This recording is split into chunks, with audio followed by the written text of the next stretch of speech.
In this video, we'll learn to use the circular array layout tool, and that's found here on your design toolbar. It currently says create rectangle array, and if I was to select and hold and show there's a tool group, and now we're going to choose the create circular array tool. Now notice this tool is not even currently available because I need to first select something to be able to create a circular array. And here you can see I've created a rectangular array using the tool. And now what I want to do, maybe I'll just choose tools and insert symbol and scroll through here and just look for something that I could use to create like a circular array from. And it can be any symbol you want to. Just choose a symbol and say insert, and then you click and drag to create a copy of that symbol on your screen. So here I'll put this little and symbol right here.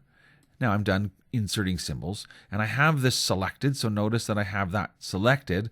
Let's see what its settings are. It's set right now for a zigzag paint fill and a black outline, and I guess that's fine. It doesn't matter what techniques are selected.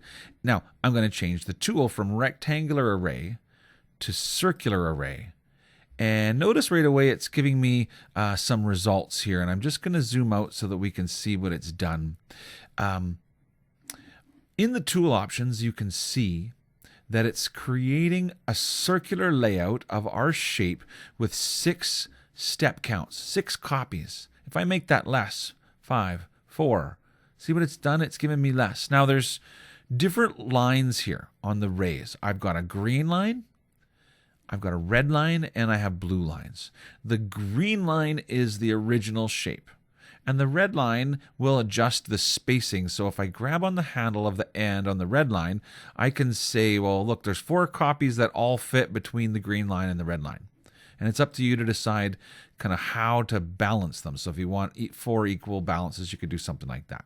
Now you could do these things mathematically, right? It's 4 copies, the step angle is 89, I guess 90 would be perfect or whatever. And it has a start angle and an end angle, and so you could mathematically change these things, or you can do it visually with the numbers on your screen. I can use the center handle to move, I guess, the location of the layout.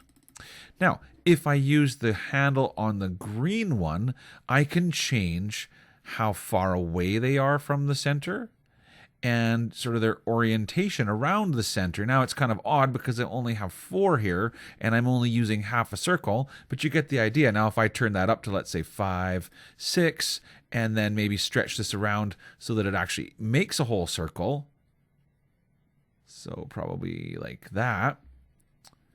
And now notice if I grab on that green one and I can move them away from the center, closer to the center, and I can move them around, so changing their orientation. So if I wanted to make sure they all touched each other in some way for, to make it connected, I could move around and to find, where that best place to do that is.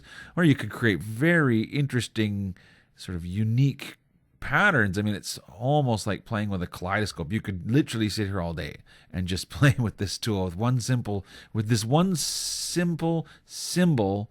There are so many unique layouts that I could create and get it to be just kind of really interesting. So there, I'll stop there and say apply circular array, and you can see what I've done. I've taken that simple little and symbol and turned it into something unique.